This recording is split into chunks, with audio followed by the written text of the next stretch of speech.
Olá, nós estamos no nosso último especial Melhores Momentos do Viva Saúde Unimed Tubarão. Durante o mês de janeiro, a gente revisitou episódios marcantes de 2024. E hoje, em nome da Unicred e da Maria Rocha, a gente encerra a nossa retrospectiva com 3 temas super interessantes sobre saúde. Então, fique conosco!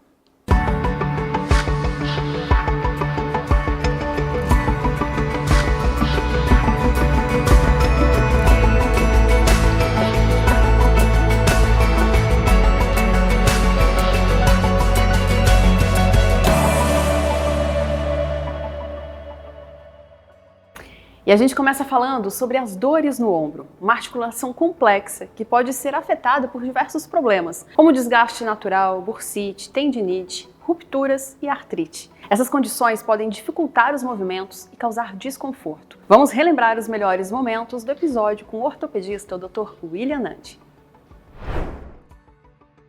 Até um tempo atrás, dor no ombro era sinônimo de bursite, né? Todo mundo que tinha dor no ombro tinha bursite. Mas com o avanço da tecnologia, do conhecimento, dos exames de imagem, a gente viu que existem outras doenças que causam dor no ombro, que não era só a bursite. Então, por exemplo, as tendinites, né, que são as inflamações dos tendões do ombro, do tendão do bíceps. A artrite acromioclavicular, que é uma inflamação que dá entre a clavícula e a escápula. As rupturas dos tendões do ombro, do manguito rotador, né, que é um conjunto de músculos que tem dentro do ombro. A tendinite calcárea, que é uma calcificação dentro dos tendões do ombro. A artrose, né, que é o desgaste da cartilagem da articulação do ombro. As cervicobraquialgias, que são dores referidas no ombro, mas que tem causa lá na coluna cervical. E existem outras assim mais raras, né? Necrose da cabeça do úmero, tumores, infecção. Mas assim, capsulite adesiva é uma que é bem comum também, que é uma inflamação na cápsula que reveste a articulação do ombro. A nossa junta, né, ela é composta pelo úmero, que é o osso do braço, e a escápula, que é a paleta que todo mundo chama. E essa junta, ela é vedada. Existe uma bolsa que recobre essa articulação. Então isso se chama cápsula. E quando essa cápsula inflama, aí dá-se o nome de capsulite adesiva. Nossa, doutor, então vamos orientar primeiro, isso que eu ia perguntar. O que é o nosso ombro? Isso, então começamos pelos ossos, né? Tá. O nosso ombro é uma articulação que é composta por 3 ossos, basicamente. A clavícula, que é esse osso que a gente tem aqui, que é bem visível. O úmero, que é o osso do braço. E a escápula, que é o osso que o pessoal chama comumente como paleta, né? Tá. E aí existem os músculos, né? Os ligamentos, os tendões. Existe um conjunto de músculos que tem dentro da articulação do ombro que é bem importante, que é o manguito rotador. São 4 tendões que eles abraçam a cabeça do úmero e eles são responsáveis por manter a cabeça do úmero encaixada, né? Ou seja, dar estabilidade para a articulação e também gerar os movimentos. Cada tendão desse do manguito rotador, ele é responsável por um movimento, por levantar o braço, por rodar o braço para fora, para dentro. Por isso que a gente faz na academia. Exato. Aqueles exercícios que eu adoro, vai pra frente. Exatamente. É tudo para fortalecer. Para fortalecer o manguito rotador. Se o nosso ombro fosse, se a gente fosse fazer uma analogia, né? Se o ombro fosse um filme, uma novela, o manguito rotador seria o personagem principal do ombro. Não é o vilão. Não é o vilão, ele é o mocinho. Tá. Mas ele é muito importante, justamente por isso, porque ele tem tanto a função de estabilidade, de manter o nosso ombro no lugar, como de gerar o movimento. E o nosso ombro, ele tem uma característica muito especial. A articulação do ombro é a única articulação do corpo que tem um tendão, que é uma estrutura mole, né, fibrocartilaginosa, elástica, trabalhando no meio de 2 ossos, que são estruturas duras. E quando a gente mexe o nosso ombro, quando a gente faz movimentos, ocorre um pinçamento desses tendões do manguito rotador. Então é como se fosse um fio no meio de uma porta e alguém ficasse fechando aquela porta constantemente, que são os movimentos do ombro, que vai causando um desgaste natural desse tendão. Desculpa, então o desgaste dos tendões, a gente pode dizer que é inevitável? Basicamente, sim. Existem algumas coisas que a gente pode fazer, né, durante a vida para evitar as lesões, mas existem algumas situações que são inevitáveis. Por exemplo, o movimento, né? Ninguém vai deixar de fazer, né? Mulheres de arrumar o cabelo, de estender uma roupa no varal. Pois é, quais são os movimentos que são prejudiciais? São alguns movimentos que a gente faz em cima da linha mesmo do ombro? Isso, exatamente. O que mais prejudica o manguito e principalmente o tendão supraespinhal, que é o mais frequentemente acometido, rompido, são os movimentos com o braço em elevação, quando a gente precisa levantar o braço para fazer alguma coisa. Seja trabalhar, né, num computador, numa mesa com o braço suspenso, seja para arrumar o cabelo, seja para estender alguma coisa num varal, colocar uma roupa no armário. Tá, doutor, mas então, esse movimento de mouse, né? Esse movimento aqui de mouse, ele pode interferir mesmo que eu não esteja com o braço elevado. Só de fazer esse movimento aqui pode... O braço na mesa, tendinite. Não. Mas o que acontece? Se tu tiveres com o braço apoiado, tu estás com o teu ombro relaxado. Tá. Mas se tu não tiveres apoio, por exemplo, uma cadeira sem apoio, ou se tu estiver trabalhando com o mouse na ponta da mesa e o teu braço estiver elevado constantemente, né, fazendo uma contração, sim, tu tá forçando ali o teu ombro. Então, por isso que é importante, né, falando da ergonomia do trabalho, trabalhar com uma cadeira que tem apoio para braço, ou trabalhar com o antebraço apoiado em cima da mesa para que o ombro fique relaxado. Doutor, tem uns mouses agora, não sei nem se você vai saber falar, mas tem uns mouses agora que eu vi que eles são assim de lado. Isso. Eles não são assim, né? São eles os são mouses assim. Ergonômicos. Isso ajuda mesmo? Ajuda. Ajuda porque a nossa posição anatômica, né, mais funcional, é com o antebraço em neutro, que seria nessa posição. Quando tu precisa trabalhar com ele nessa posição, tu está fazendo uma contração ativa, que a gente chama de pronação, para manter o braço rodado para dentro. Então isso pode gerar uma tendinite, né, algumas inflamações. Sim. Doutor, esporte. Existem alguns esportes que são mais propícios a deixar a gente ruim do ombro? Sim. Todos os esportes que a gente precise fazer, como a gente falou anteriormente, os movimentos com o braço em elevação, eles são um pouco mais prejudiciais. E aí a gente pode falar, né, atualmente, aí alguns esportes que estão na moda, como, por exemplo, o beach tênis, o crossfit, que realmente são esportes que exigem que a gente fique com o braço mais para cima e prejudiquem um pouco mais o ombro.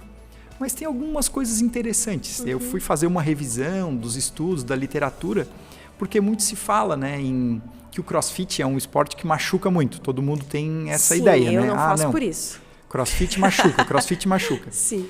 E aí eu estava fazendo uma revisão ali da literatura e o estudo fez um trabalho avaliando pesquisas ao redor do mundo com atletas, com frequentadores de crossfit.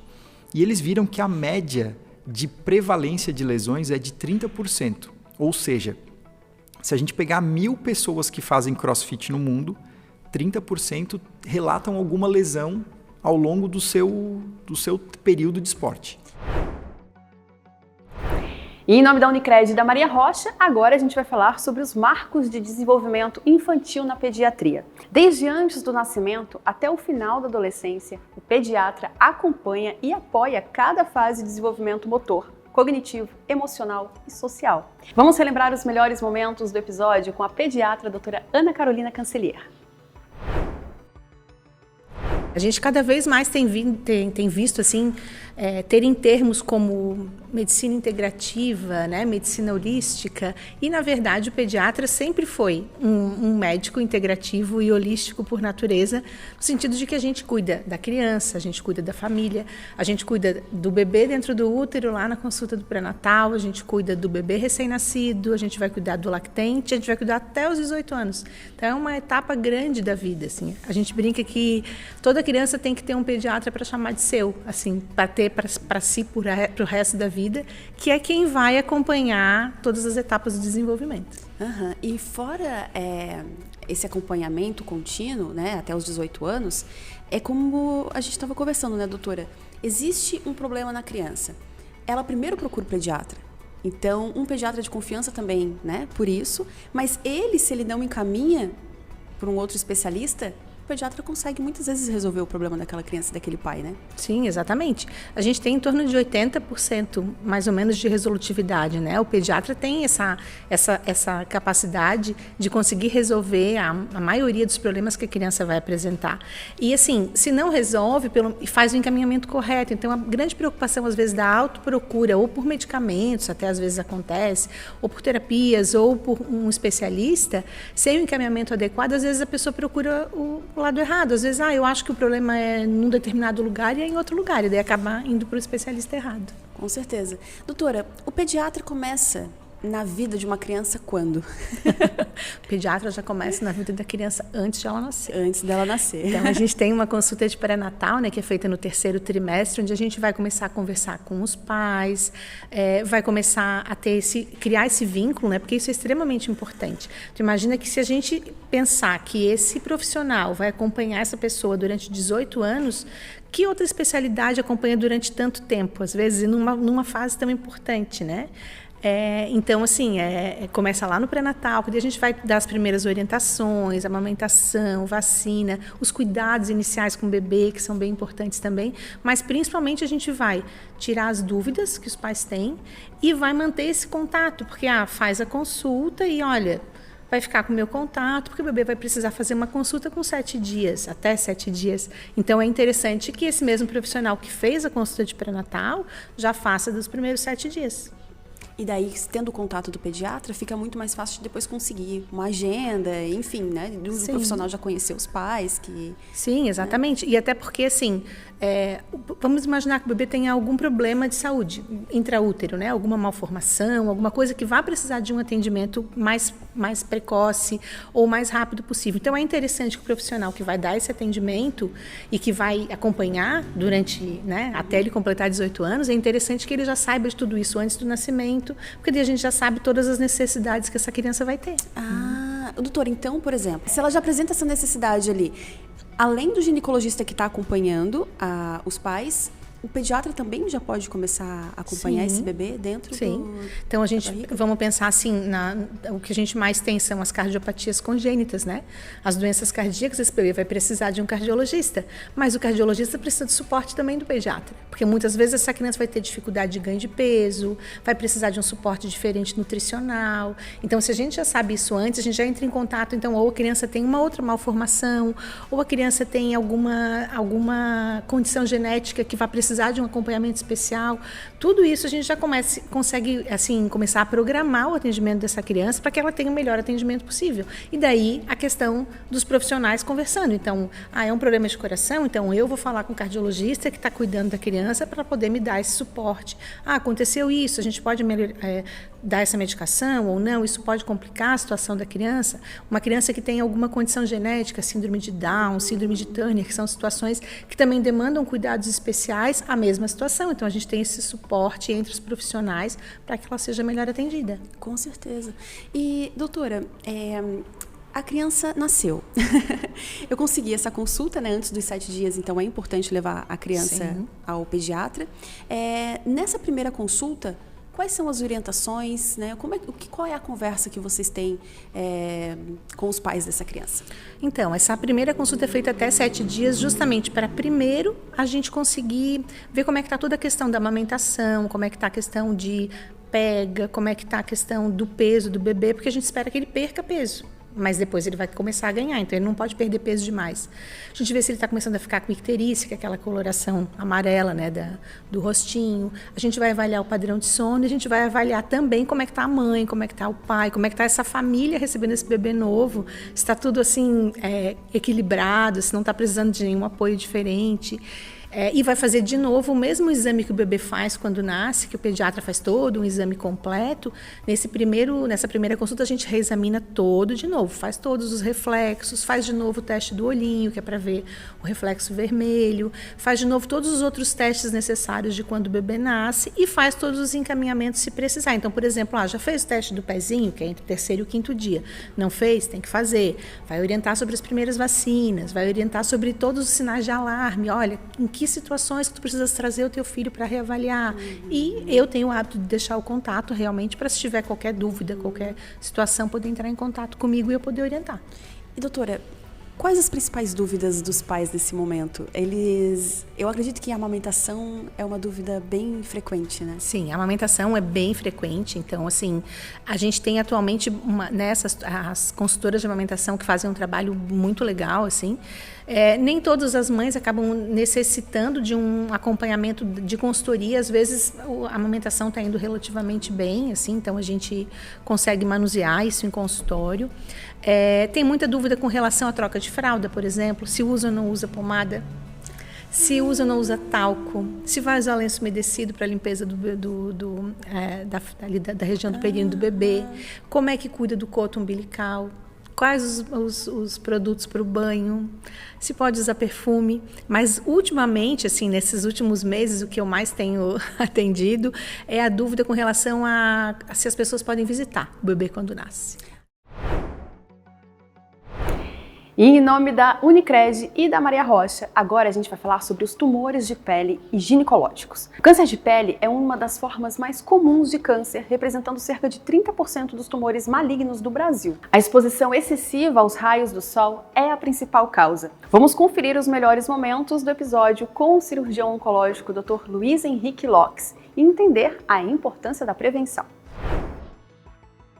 O câncer de pele ele é o mais comum no Brasil e no mundo. É a primeira posição disparada, tanto é que a gente exclui eles no ranking de câncer porque é muito a discrepância, né? Uma das causas é que o nosso maior órgão do corpo é a pele, né? Então, queira ou não queira, a gente fica com ela exposta aos raios solares. Então, a principal causa é essa, tá?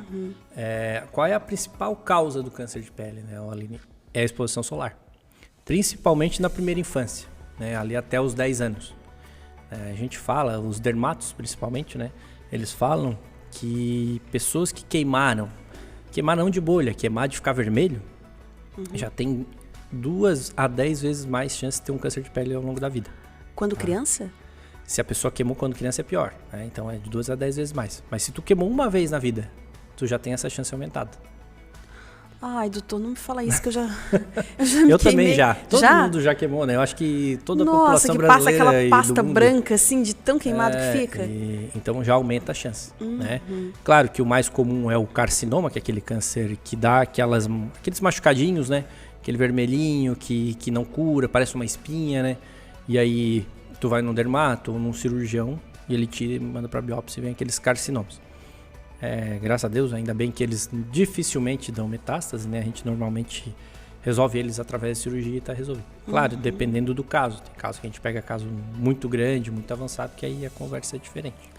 E doutor, a gente estava falando sobre a nossa região também, né? O câncer de pele é o mais comum em todo mundo, mas a nossa região, se a gente for comparar com o Brasil, também ela tem uma discrepância bem grande, né? Eu tava falando pra ti no bastidor, né? A gente tem 3 vezes mais, em média, câncer de pele do que o resto do Brasil. Por quê? Pela nossa colonização. Que nós somos mais descendentes de alemães, italianos, de pele clara. Né? Pessoas que têm o fototipo que a gente chama de 1, 2, que são as pessoas claras, de olhos claros, são as pessoas que mais são susceptíveis ao câncer de pele. Pessoas negras não estão excluídas. Eu sempre falo o exemplo do Bob Marley. O Bob Marley morreu de câncer de pele, que era um melanoma. Então, eles também têm que se cuidar. Claro, eles têm mais melanina, né, que é o que dá a cor, o pigmento para a pele. Então, eles têm uma proteção natural, mas eles também têm chances de câncer de pele. Então, tem que fazer esse cuidado aí também. E doutor, aqui no nosso estado, por exemplo, a agricultura também é muito forte, né? E essas pessoas, elas não se protege geralmente? Eu atendo muito idoso, né? Atendo assim, 90, né? 100 anos até, às vezes a gente atende. Então, assim, eram pessoas que trabalhavam no sol, né? E eu até converso com eles, assim, no consultório, e eles falam que a doutora curava uma queimadura em cima da outra. Então, eles falavam que iam descascando e iam trabalhando ali, não tinha protetor, né? Mas porque eles tinham um chapéu, né? E blusa, mas eles falavam que às vezes no calor tirava. Então, tem paciente que eu não consigo nem resolver o tratamento dele todo numa cirurgia só. Tem que fazer em várias vezes, né? Os pacientes têm muito carcinoma. Carcinoma é essas feridas de pele que são cânceres, né? Aí, claro, hoje em dia a gente tem o tratamento sistêmico, que são as quimioterapias, as imunoterapias, que também ajudam. Só que também é um tratamento que demanda mais custo, né? E além do custo, tem a parte do custo do organismo. Então, Tem paciente que não tolera, tem imunoterapia que deixa a pessoa sem sentir gosto da comida, tem terapia que cai cabelo, então cada tratamento tem o seu porém, né? E doutor, quando essa pessoa ela tá pegando o sol, eu queria que a gente explicasse primeiro por que o sol é o vilão. O que acontece no nosso corpo que ele... O maior problema do sol é os raios ultravioleta. Tá. É por isso que se fala tanto, né? Não sei se tu já percebeu, nós, cirurgiões oncológicos e os dermatologistas somos altamente arredios e contra as câmeras de bronzeamento. Sim, mas acho que hoje no país não pode mais, né? Então, ela não pode, mas ela existe e é usada, né? Eu tenho paciente, digamos, que acompanha comigo um câncer de pâncreas e a paciente vai com esse bronzeamento eles usam uma fita ali, né? E aí eu tento conversar, explicar, né? Porque imagina a pessoa vai lá, se eu não me engano, as sessões são de 10 minutos. Mas esses equipamentos, eles fazem o mesmo efeito do sol? Então, é um sol mais intenso. Tanto é que em 10 minutos a pessoa fica morena, sei lá, 2, 3 sessões, né? Então, é raio ultravioleta ali direto, bem pertinho da pele da pessoa. E sem proteção, sem protetor, que é para ser rápido, né? Então, é muito pior. Nossa. E também tem aquele... Aqui não tanto, mas lá para cima, lá para o Rio de Janeiro, São Paulo, tem aqueles bronzeamentos na laje que elas fazem, passam um produto. Até um dos produtos utilizados para acelerar esse bronzeamento é uma medicação que daí eu não sei te dizer ao certo, porque é coisa das dermatologistas, mas é um medicamento que elas usam para o vitiligo, para curar o paciente com vitiligo. Passa o produto e vai pro sol? Isso, para catalisar, acelerar o bronzeamento. Então, é um problemão isso aí de saúde. Até uma época foram presas essas câmeras, mas eu acho que eles conseguem via judicial, não sei como é que eles conseguem, ou é clandestino mesmo. Com certeza, né? Deve ser clandestino. Então é um problemão nosso, assim, sabe? Mas a desinformação, então, que prejudica mais ainda, porque se não tem público, não tem... Tem uma procura grande, tá? Eu tive uma paciente que eu falei pra ela, tu para de fazer isso, expliquei. Ela, mas falta, sei lá, 5 sessões. Daí eu disse, tu dá, sei lá, pra tua inimiga, então, que não preciso usar, né? Falta 5 sessões. Mas é um problema nosso, entendeu? Então, voltando mas à sua voltando pergunta, ao sol, isso. É o mesmo efeito do sol. Só que, digamos, se tu puxasse o sol pra perto de ti. Então, o raio ultravioleta que é o grande problema. O protetor solar, ele protege nós disso. Claro que tu tem que usar o protetor, ou usar uma camisa, aquelas com proteção, ou um chapéu também, né? Por quê? Porque o raio ultravioleta está cada vez mais intenso também, né? A gente tem aquele problema da camada de ozônio. Até a gente aqui no sul, teoricamente, era para a gente ser menos susceptível ao câncer de pele. Porque o raio ultravioleta lá para cima ele é mais intenso, que a gente vai mais perto dos tópicos lá, né? Mas não é o que a gente vê por causa do fototipo da população. Aí fica aquela coisa dúbia. Mas o maior problema do sol é os raios ultravioletas. E aí, quando esse raio ele entra no nosso corpo, o nosso corpo reage de alguma forma que acaba... A gente fala que assim, se a pessoa bronzeou, ela pegou o sol de maneira errada. E aí, você curtiu essa série de episódios? Então não perca, porque quinta-feira que vem a gente tem episódio inédito no canal do YouTube da Unimed Tubarão. E eu estou ansiosa, espero todos vocês. Até mais!